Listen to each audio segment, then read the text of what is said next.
देखिए कैसे पहले वनडे मुकाबले में 99% हारे हुए मैच को जीता भारत, कैसे केएल राहुल और रविंद्र जडेजा ने धोए ऑस्ट्रेलिया के गेंदबाजों को और कैसे मोहम्मद शमी और मोहम्मद सिराज ने बचाया गेंदबाजी से तूफान। दोस्तों बताएंगे आपको मैच की पूरी हाइलाइट्स विस्तार से, लेकिन उससे पहले अगर आप भी टीम इंडिया को सपोर्ट करते हैं तो वीडियो को एक लाइक कर दीजिए और चैनल को भी सब्सक्राइब कर दीजिए। दोस्तों भारत और ऑस्ट्रेलिया के बीच पहले वनडे मैच में कांटे की टक्कर देखने को मिली। 3 मैचों की वनडे सीरीज का पहला मुकाबला मुंबई के वानखेड़े स्टेडियम में खेला गया, जहां लगभग टीम इंडिया हार की कगार पर पहुंच चुकी थी, लेकिन अंत में केएल राहुल और जडेजा ने शानदार बल्लेबाजी से हार के मुंह से जीत छीन ली और इस मैच में भारत को जीत दिला दी। बता दें कि इस मैच में रोहित शर्मा नहीं खेल रहे थे और उनकी जगह वनडे क्रिकेट में पहली बार टीम इंडिया के लिए कप्तानी कर रहे थे हार्दिक पांड्या। टॉस जीतकर हार्दिक पांड्या ने पहले गेंदबाजी करने का फैसला किया और ऑस्ट्रेलिया को बल्लेबाजी करने का न्योता दिया। ऑस्ट्रेलिया की तरफ से दोनों ओपनर बल्लेबाज मिचेल मार्श और ट्रेविस हेड पारी की शुरुआत करने मैदान पर उतरे। वहीं भारत के लिए पहला ओवर फेंकने आए तेज गेंदबाज मोहम्मद शमी और उन्होंने पहले ओवर में शानदार गेंदबाजी की और केवल 1 रन ही खर्च किया, लेकिन दूसरे ओवर में मोहम्मद सिराज ने ऑस्ट्रेलिया को तगड़ा झटका देते हुए ट्रेविस हेड को क्लीन बोल्ड कर दिया और भारत को पहली सफलता दिलाई। ट्रेविस हेड 10 गेंदों में 5 रन बनाकर वापस पवेलियन लौट गए। इसके बाद मिचेल मार्श और स्टीव स्मिथ ने ऑस्ट्रेलिया की पारी को आगे बढ़ाया। चौथे ओवर में मिचेल मार्श ने 2 शानदार चौके जड़ दिए। छठे ओवर में स्टीव स्मिथ ने भी ऑफ साइड में एक बेहतरीन चौका लगाया। इन दोनों बल्लेबाजों ने 9 ओवर तक ऑस्ट्रेलिया के स्कोर को 50 रनों के पार पहुंचा दिया। ऐसा लग रहा था कि ये दोनों बल्लेबाज एक लंबी साझेदारी करके ही मानेंगे, लेकिन तभी कप्तान हार्दिक पांड्या ने स्टीव स्मिथ को आउट करके इस खतरनाक साझेदारी को तोड़ा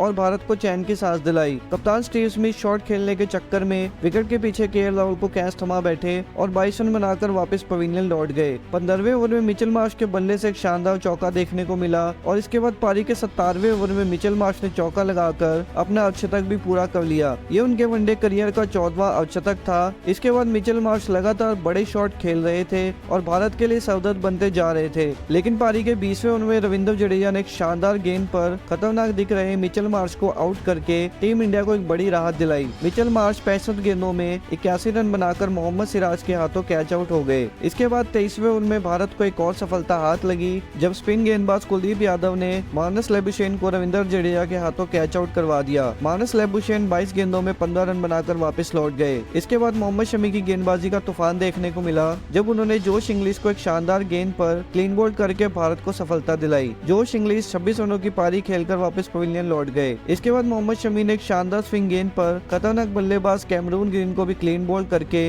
ऑस्ट्रेलिया को एक और बड़ा झटका दिया और कैमरून ग्रीन 12 रन के निजी स्कोर पर आउट होकर वापस पवेलियन लौट गए। यहाँ से ऑस्ट्रेलिया की टीम मुश्किलों में घिर चुकी थी और उसे एक बड़ी साझेदारी की जरूरत थी, लेकिन भारतीय गेंदबाजों के सामने ऑस्ट्रेलिया के बल्लेबाजों की एक ना चली और 32वें ओवर में मोहम्मद शमी ने मार्कस स्टोइनिस को भी शुभमन गिल के हाथों कैच आउट करा के ऑस्ट्रेलिया को एक और झटका दिया। मार्कस स्टोइनिस भी ज्यादा कमाल नहीं दिखा सके और केवल 5 रन बनाकर वापस चलते बने। यहाँ से टीम इंडिया ने मैच पर अपनी मजबूत पकड़ बना ली थी। अगले ही ओवर में ऑस्ट्रेलिया को एक और बड़ा झटका लगा जब स्पिन गेंदबाज रविंद्र जडेजा ने ग्लेन मैक्सवेल को हार्दिक पांड्या के हाथों कैच आउट करवा दिया। ग्लेन मैक्सवेल भी सिर्फ 8 रन का योगदान ही दे सके। ऑस्ट्रेलिया की टीम 184 रनों पर अपने 8 विकेट गंवा चुकी थी। इसके बाद मोहम्मद सिराज ने एक और तेज गेंद पर शॉन एबर्ट को आउट करके भारत को 9वीं विकेट दिलाई। शॉन एबर्ट बिना खाता खोले वापस पवेलियन लौट गए। इसके बाद 36वें ओवर की चौथी गेंद पर मोहम्मद सिराज ने आखिरी बल्लेबाज एडम जंपा को आउट करके ऑस्ट्रेलिया की पूरी पारी को खत्म कर दिया। एडम जंपा भी बिना खाता खोले केएल राहुल को कैच थमा बैठे और ऑस्ट्रेलिया की पूरी टीम केवल 188 रनों पर ही सिमट गई। भारत को जीत के लिए 50 ओवरों में 179 रनों का लक्ष्य मिला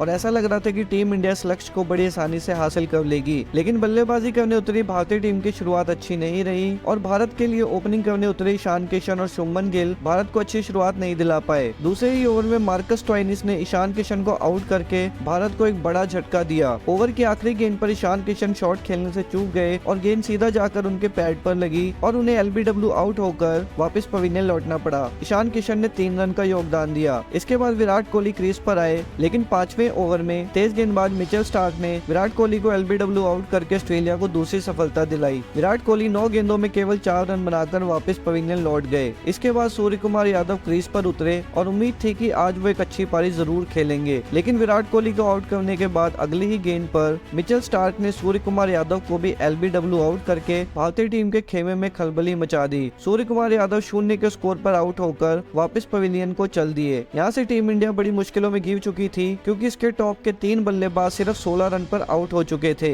इसके बाद बल्लेबाजी करने उतरे विकेट कीपर बल्लेबाज केएल राहुल और उन्होंने शुभमन गिल के साथ मिलकर भारतीय पारी को आगे बढ़ाया। 10वें ओवर में केएल राहुल के बल्ले से एक शानदार चौका देखने को मिला, लेकिन 11वें ओवर में मिचेल स्टार्क ने भारत को एक और बड़ा झटका देते हुए शुभमन गिल को भी आउट कर दिया। मिचेल स्टार्क की गेंद पर ड्राइव खेलने की कोशिश में शुभमन गिल मानस लेबुशेन को कैच थमा बैठे और 21 गेंदों में 20 रनों की पारी खेलकर वापस लौट गए। इसके बाद कप्तान हार्दिक पांड्या मैदान पर उतरे और आते ही चौके से उन्होंने अपना खाता खोला। 13वें ओवर में कैमरून ग्रीन की गेंद पर केएल राहुल के बल्ले से एक और करारा चौका देखने को मिला। 15वें ओवर में हार्दिक पांड्या ने कवर की दिशा में एक बेहतरीन चौका लगाया। यहाँ से केएल राहुल और कप्तान हार्दिक पांड्या ने भारतीय पारी को आगे बढ़ाते हुए कुछ बड़े शॉट्स भी खेले। 17वें ओवर की दूसरी गेंद पर हार्दिक पांड्या ने एक शानदार छक्का जड़ दिया। 19वें ओवर तक भारत का स्कोर 4 विकेट के नुकसान पर 83 रन तक पहुंच चुका था। अब लग रहा था कि ये दोनों बल्लेबाज यहाँ पर एक बड़ी साझेदारी कर डालेंगे, लेकिन अगले ही ओवर में मार्कस स्टोइनिस ने भारत को एक और करारा झटका दिया और कप्तान हार्दिक पांड्या को कैमरून ग्रीन के हाथों कैच आउट करवा दिया। हार्दिक पांड्या 31 गेंदों में 25 रन बनाकर वापस पवेलियन लौट गए। इसके बाद ऑलराउंडर खिलाड़ी रविंद्र जडेजा को बल्लेबाजी करने भेजा गया और उन्होंने केएल राहुल के साथ मिलकर टीम इंडिया के स्कोर को आगे बढ़ाना शुरू किया। 25 ओवर तक टीम इंडिया अपने 100 रन पूरे कर चुकी थी। इन दोनों बल्लेबाजों के कंधे पर भारत की जीत का पूरा दारोमदार था, क्योंकि यहाँ से एक विकेट और गिर जाता